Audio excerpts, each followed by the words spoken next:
welcome back to our daily Bible study. We are reading out of the NIV Daily Bible. So this is the entire Bible split up into 365 daily readings. Every single day we have a portion from the Old Testament, we have a portion from the New Testament, and we have a portion from either Psalms or Proverbs. This isn't bouncing around. This is reading consecutively through. You're just reading the Old Testament and New Testament at the same time. So yesterday we left off in Numbers. Today we're going to pick back up in Numbers. Yesterday we left off in Luke. Today we're going to pick back up in Luke. And okay, I lied to you. Proverbs and Psalms does alternate. So that's the only thing that's kind of bouncing around. But you'll see we still go in order. Like Proverbs 8, Proverbs 9, whatever. You know what I mean? So I am going to start with our Old Testament portion of the day. So we're kind of at a point in Numbers where it's listing off a lot of the sacrifices and ceremonial practices. Before we even get started, I skimmed this a little bit, and something that I thought was very interesting was the Lord is commanding them to sacrifice this bull, right? Sorry, I need to put my I need to plug my phone up.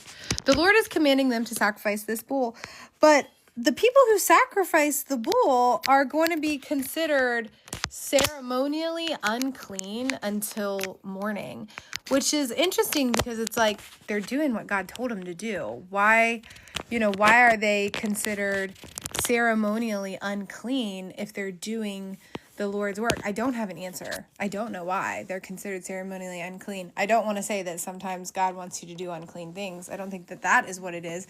But it just stood out to me that even though they're doing exactly what God told them to do, after they are obedient, right, in this sacrifice, they're considered unclean until evening. And I don't know why. I just thought that was very interesting because it's like they're being obedient to the Lord, but they're still, they're still ceremonially unclean. I don't know. Ask the Holy Spirit to give you a revelation. Anyway, let's get started. I encourage you to stick around through the Old Testament, okay? Numbers chapter 19, verse 1 through chapter 21, verse 3. The water of cleansing. The Lord said to Moses and Aaron, "This is a requirement of the law that the Lord has commanded. Tell the Israelites to bring you a red heifer without defect or blemish, and that has never been under a yoke. Give it to Eleazar the priest. It is to be taken outside the camp and slaughtered in his presence. Then Eleazar the priest is to take some of its blood on his finger and sprinkle it 7 times toward the front of the tent of meeting. While he watches, the heifer is to be burned, its hide, flesh, blood, and offal. The priest is to take some cedar wood, hyssop, scarlet wool, and throw them onto the burning heifer. After that, the priest must wash his clothes and bathe himself." Something that would be interesting to know, if you guys want to Google it, what happens when you burn wool and cowhide? Like, I am interested, what is the chemical reaction there? If somebody has a computer nearby and is able to look up what happens with the ashes, like what kind of ashes does wool produce? What kind of ashes does, burnt cowhide and cow blood produce? Because they're now going to take these ashes after they have burned all of these things together and use it to cleanse water. So I'm curious if there is something chemically, scientifically that happens, just like hardwood ash is used to make soap, right? Different things when you burn them create different types of ash. So if anybody can look that up and drop it in the chat, that would be great. So they're going to burn the heifer. They're to burn some cedar wood, hyssop, and scarlet wool, and throw them onto the burning heifer. After that, the priest must wash his clothes, bathe himself with water. He may then come into the camp, but he will be ceremonially unclean till evening. The man who burns it must also wash his clothes and bathe with water, and he too will be unclean until evening. A man who is clean, so a separate man who is clean, should gather up the ashes of the heifer and put them in a ceremonially clean place outside the camp. They shall be kept by the Israelite community for use in the water of cleansing. It is for purification from sin. The man who gathers up the ashes of the heifer must also wash his clothes, and he too will be unclean till evening. This will be a lasting ordinance for both the Israelites and for the aliens living among them. Now remember, God is very much aliens and Israelites, they're held to the same standards. Yep. If you are an immigrant in the land with the Israelite community, you have to follow the same rules and regulations as the Israelites as far as being ceremonially clean, participating in sacrifices, burnt offerings, and tithes, all of that stuff. So whoever touches the dead body of anyone will be unclean for 7 days. He must purify himself with the water on the 3rd day, and on the 7th day, then he will be clean. But if he does not purify himself on the 3rd and 7th days, he will not be clean.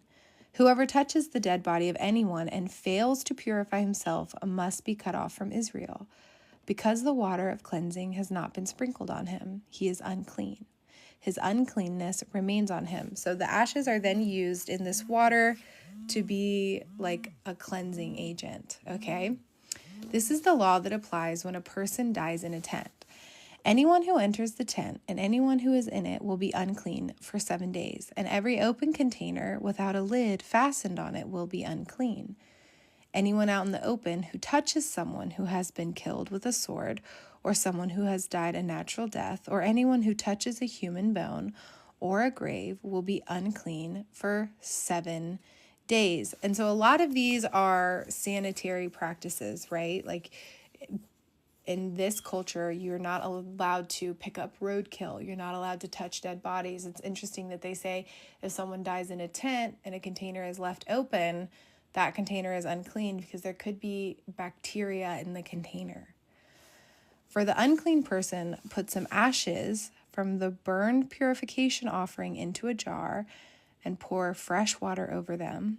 Then a man who is ceremonially clean is to take some hyssop, dip it in the water, and sprinkle the tent and all the furnishings and the people who were there. He must also sprinkle anyone who has touched a human bone or a grave, or someone who has been killed, or someone who has died a natural death. The man who is clean is to sprinkle the unclean person on the 3rd and 7th days, and on the 7th day he is to purify him. The person being cleansed must wash his clothes and bathe with water, and that evening he will be clean. But if a person who is unclean does not purify himself, he must be cut off from the community because he has defiled the sanctuary of the Lord. The water of cleansing has not been sprinkled on him, and he is unclean. This is a lasting ordinance from them. This would prevent a lot of sicknesses and illnesses and bacteria spreading.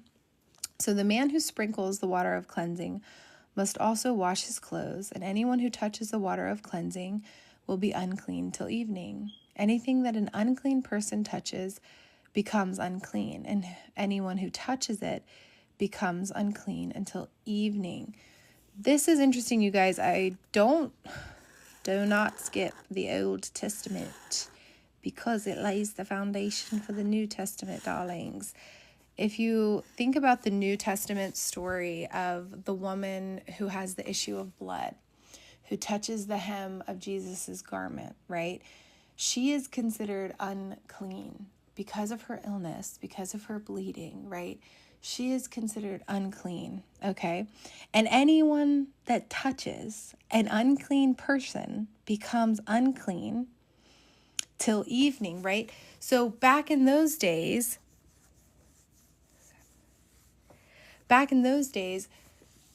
it's like unheard of that she would be in that crowd, right? Like she would have been ostracized because she was considered unclean because she was bleeding. And so it magnifies the story and gives you a new perspective on that story of her being unclean in the crowd, right? Because she would have been an outcast, and let alone her touching Jesus.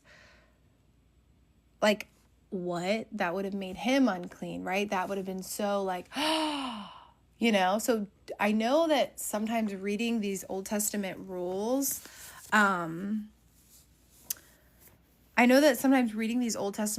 can seem very repetitive and boring, but it's very important to understand the culture of the time in order to understand Jesus, right? Especially, like I said, the story of the woman with the issue of blood and her being unclean, and how if someone is touched by someone who's unclean, they're unclean and they're cut off and they're ostracized. It's like, it makes the story mean more. It makes Jesus's reaction, it helps you understand it, and it magnifies the importance of it, of how he was so different from the time. So, water from the rock.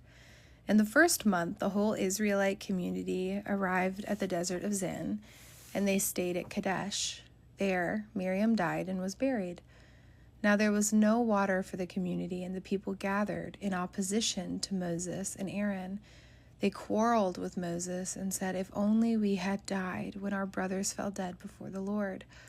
Why did you bring the Lord's community into this desert, that we and our livestock should die here? Why did you bring us up out of Egypt to this terrible place? It has no grain or figs or grapevines or pomegranates, and there is no water to drink." They're always saying the same thing. Why didn't you just kill us? Moses and Aaron went from the assembly to the entrance to the tent of meeting and fell face down, and the glory of the Lord appeared to them. See, this is their cycle. The Israelites start grumbling and complaining. And you know what Moses and Aaron do when they have a hard time? They fall face down before the Lord. That's the cycle we need to be in. Get in the habit of going to the Lord and falling face down. So the glory of the Lord appeared to them. The Lord said to Moses, "Take the staff, and you and your brother Aaron gather the assembly together. Speak to the rock before their eyes, and it will pour out its water. You will bring water out of the rock for the community, so they and their livestock can drink." So Moses took the staff from the Lord's presence, just as he commanded him. He and Aaron gathered the assembly together in front of the rock, and Moses said to them, "Listen, you rebels, must we bring you water out of this rock?"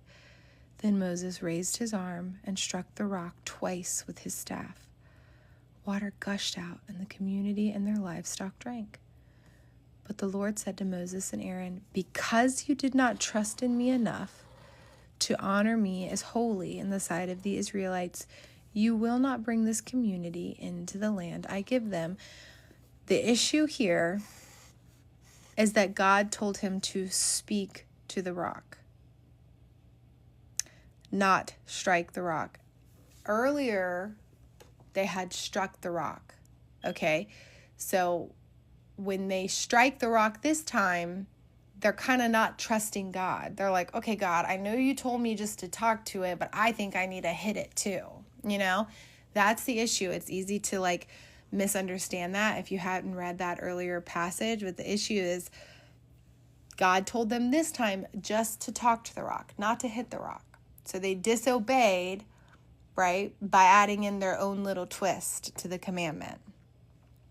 So these were the waters of Meribah, where the Israelites quarreled with the Lord, and where he showed himself holy among them. Edom denies Israel as passage. So it's important. This is important because later on, you'll see why they got such beef with the Edomites. Israel's got a lot of beef with people because of how they were treated while they were in the desert. Like a lot of the Israelites' enemies, they're enemies because when the Israelites were in the desert, these people treated them poorly. So Edom denies Israel passage. Moses sent messengers from Kadesh to the king of Edom, saying, "This is what your brother Israel says. You know about all the hardships that have come upon us. Our forefathers went down into Egypt, and we lived there many years. The Egyptians mistreated us and our fathers, but when we cried out to the Lord, he heard our cry and sent an angel and brought us out of Egypt. Now we are here at Kadesh, a town on the edge of your territory. Please let us pass through your country. We will not go through any field or vineyard or drink water from any well. We will travel along the king's highway and not turn to the right or to the left until we have passed through your territory." So they're saying, look, let us just cross through. We're not going to go in your fields. We're not going to drink your water. We'll stay on the highway. We won't turn left or right. We'll stay right on the highway. Just let us pass through. Right. Imagine if he would have obeyed, he would have actually been able to see the promised land. But Edom answered, "You may not pass through here. If you try, we will march out and attack you with the sword." The Israelites replied, "We will go along the main road, and if we or our livestock drink any of your water, we will pay for it. We only want to pass through on foot, nothing else." Again they answered, "You may not pass through." Then Edom came out against them with a large and powerful army. Since Edom refused to let them go through their territory, Israel turned away from them. The death of Aaron. The whole Israelite community set out from Kadesh and came to Mount Hor. At Mount Hor, near the border of Edom, the Lord said to Moses and Aaron, "Aaron will be gathered to his people. He will not enter the land I give the Israelites, because both of you rebelled against my command at the waters of Meribah. Get Aaron and his son Eleazar and take them up Mount Hor.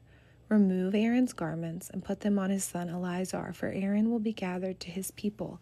He will die there."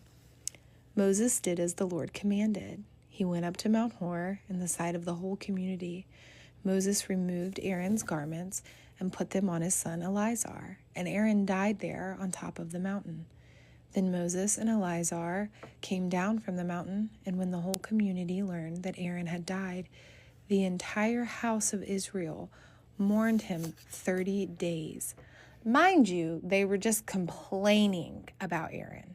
Now that Aaron's dead, of course, they're mourning him for 30 days. Anyway, moving forward, Arad destroyed.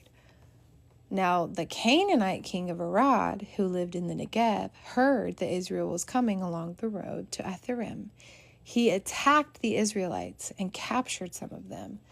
Then Israel made this vow to the Lord: "If you will deliver these people into our hands, we will totally destroy their cities." The Lord listened to Israel's plea and gave the Canaanites over to them. They completely destroyed them and their towns, so the place was named Hormah. Let's see what the footnote for Hormah.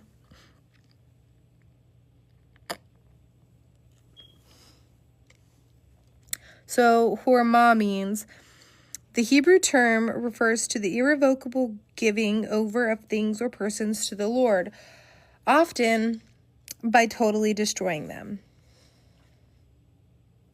So Hormah means destruction. Hormah means destruction. So that's all for our Old Testament portion of the day. Moving forward to our New Testament portion of the day, we're picking up where we left off in Luke chapter 5, verse 33 through chapter 6, verse 11. Jesus questioned about fasting. They said to him, "John's disciples often fast and pray, and so do the disciples of the Pharisees. But yours go on eating and drinking." Jesus answered, "Can you make the guests of the bridegroom fast while he is with them? But the time will come when the bridegroom will be taken from them. In those days they will fast." He told them this parable: "No one tears a patch from a new garment and sews it on an old one. If he does, he will have torn the new garment, and the patch from the new will not match the old. No one pours new wine into old wineskins. If he does, the new wine will burst the skins, and the wine will run out, and the wineskins will be ruined. No, new wine must be poured into new wineskins. And no one, after drinking old wine, wants the new, for he says the old is better." Sorry. The Lord of the Sabbath. One Sabbath, Jesus was going through the grain fields, and his disciples began to pick some heads of grain, rub them in their hands, and eat the kernels. Some of the Pharisees asked, "Why are you doing what is unlawful on the Sabbath?" Jesus answered them, "Have you never read what David did when he and his companions were hungry? He entered the house of God, and taking the consecrated bread, he ate what is lawful only for priests to eat. And he also gave some of his companions. Then Jesus said to them, "The Son of Man is Lord of the Sabbath." On another Sabbath, he went into the synagogue and was teaching, and a man was there whose right hand was shriveled. The Pharisees and the teachers of the law were looking for a reason to accuse Jesus. So they watched him closely to see if he would heal on the Sabbath. They were always looking for a reason, and no one watches you closer than somebody who's waiting for you to mess up so they can accuse you. No one watches you closer than someone who is waiting for you to mess up so that they can accuse you. So they were watching Jesus, looking for a reason to accuse him, and they were waiting to see if he would heal on the Sabbath. But Jesus knew what they were thinking and said to the man with the shriveled hand, "Get up and stand in front of everyone." So he got up and stood there.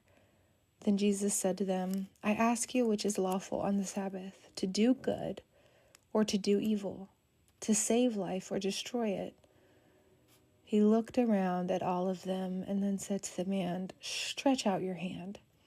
They had no answers. He asked them a question. They didn't say anything to him. He knew that they were looking for a reason to accuse him. And he said, "Okay, bet." Like, Jesus was not this passive, cowardly person. Jesus was very confrontational. I'm really I'll stand 10 toes down on that descriptive word for Jesus. The man was confrontational. I mean, I wouldn't necessarily say combative or aggressive. He was confrontational none the least. He never backed away from a confrontation. He said, "Oh, you guys are looking for a reason to accuse me? Here you go. Bet." I imagine him saying, "Hold my wine. Let me show you this," So he asks them straight up, what is better, to do good or to do evil on the Sabbath? They have no words because they're over here thinking do nothing, right? They're like, plot twist, I don't have the answer, because they're only fixated on doing absolutely nothing.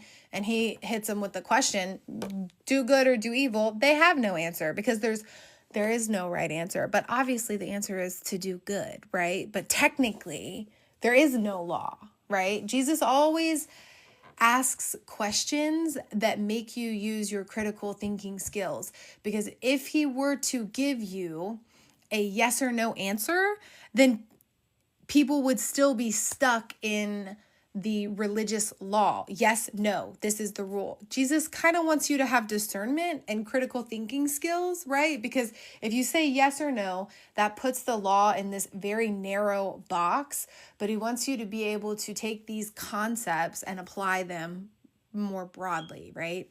But anyway, so he asks, and nobody answered, and he tells them, he looked around at them all and then said to the man, "Stretch out your hand." He did so, and his hand was completely restored. But they were furious and began to discuss with one another what they might do to Jesus. They were mad that the man was healed. They were so furious that Jesus proved them wrong. They were so furious that Jesus defied them. They were so furious that Jesus healed a man that was crippled. It's like they should have been so happy that one of their brothers was healed. But no, they were so jealous and furious that they started to discuss what they might do to him. So that is all for our New Testament reading of the day. Moving forward to our reading from Proverbs, we have Proverbs chapter 8, verses 1 through 11. Wisdom's call. So does not wisdom call out? Does not understanding raise her voice? On the heights along the way where the paths meet, she takes her stand beside the gates leading into the city. At the entrance she cries aloud, "To you, O men, I call out. I raise my voice to all mankind. You who are simple, gain prudence. You who are foolish, gain understanding. Listen, for I have worthy things to say. I open my lips to speak what is right. My mouth speaks what is true, for my lips detest wickedness. All the words of my mouth are just. None of them is crooked or perverse. To the discerning, all of them are right. They are faultless to those who have knowledge. Choose my instruction instead of silver, knowledge rather than choice gold. For wisdom is more precious than rubies, and nothing you can desire can compare with her. So wisdom says, choose wisdom. Choose my instruction instead of silver, knowledge rather than gold. For wisdom is more precious than rubies, and nothing you desire can compare with her. Hot tip, if you have the Bible trivia game, if you have Bible trivia, this is one of the questions. One of the questions is, what is more precious than rubies? And the answer is wisdom.